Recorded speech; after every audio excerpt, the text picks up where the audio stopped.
That Texans defense, man, something else. Let's get into it. What's going on, y'all? TK here, back with another commentary after the game for the Houston Texans versus Buffalo Bills. Bills falling to the Texans 23-19.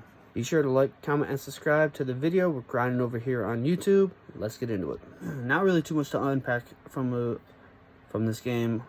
Houston, from an offensive standpoint, only had a little over 260 yards on offense and the 2 touchdowns. But that wasn't the real calling card. I mean, Davis Mills was good in a sense that he didn't turn the ball over, as Buffalo lost again for, I think, another straight week, losing the turnover battle, as Allen threw 2 interceptions and also Shakir fumbled the football as well. Davis Mills did not turn the ball over. The defense made stops based on how close this game was. The defense made stops and gave the offense a chance. Houston's defense was that. They got after it. Allen looked about as frustrated as I've seen him. Audibly frustrated, visibly frustrated.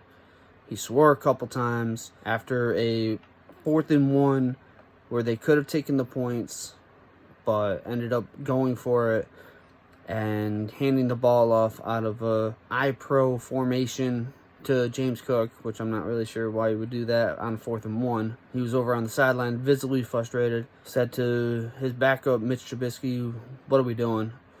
I took out the swear word that he said. Speaking of James Cook, he was a bright spot as he goes over 100 yards and also hits 1K for a 3rd straight season.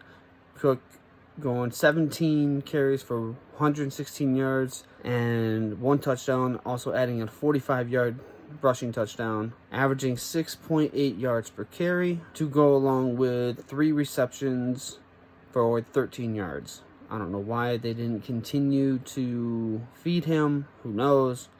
The other bright spot on the wasn't really on the offense, but the birthday boy himself, Ray Davis, took a 97-yard kickoff return back for a touchdown. It's great to see him get that on his birthday. Khalil Shakir, who had the fumble, also had 8 receptions for over 100 yards, including a 44-yarder. I thought for sure maybe he would find the end zone, but wasn't able to. Those were the bright spots. The old offensive line the past 4 games.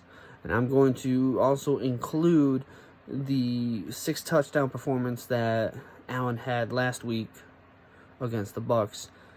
But the O-line has looked like absolute garbage. Houston's defense, as I said in the earlier in this, was the main reason why they won this game.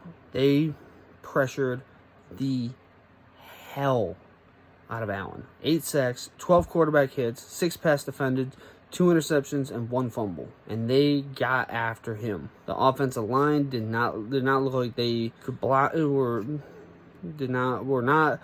didn't look like they were not able to block them. And they got after him. They harassed him. That's the most pressure I've seen him take in a long time. And the offensive line, the offense in general, has to be better. I don't know if that means Brady has to come down from the press box or if his days are numbered, but something's gotta happen. You know, there is a former OC that is on the free agent market now. I pretend to bring him in as an offensive assistant.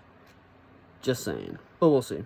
Side note, the injury woes continue. Spencer Brown was banged up, came out, and I think came in at another point.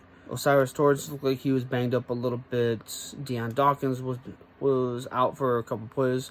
Bernard took some friendly fire. He is out. He came back out to the sideline, but with a sling. Harrison left the game. I think he was being evaluated for a concussion, and Allen's probably gonna be sore as hell tomorrow, because he was seen shaking his hand a couple times. His left hand, they said earlier, had gotten some turf burn, and his right, it looked like he was shaking his right hand late in the game, and the ref left with an injury the head official left with an injury. Said it was a lower leg injury. I don't know exactly what it was, but an ump had to pull double duty, and sometimes even triple duty at one point. With this loss, Buffalo falls to 7-4. Do get a little bit of a break, as they will be back on the 30th against another good defense on the road versus the Pittsburgh Steelers. I'll have my thoughts after that game. I don't know can't really say what the hell's going on offensively, but something needs to change. I'll catch y'all later. Be sure to like, comment, and subscribe. Peace, and go Bills.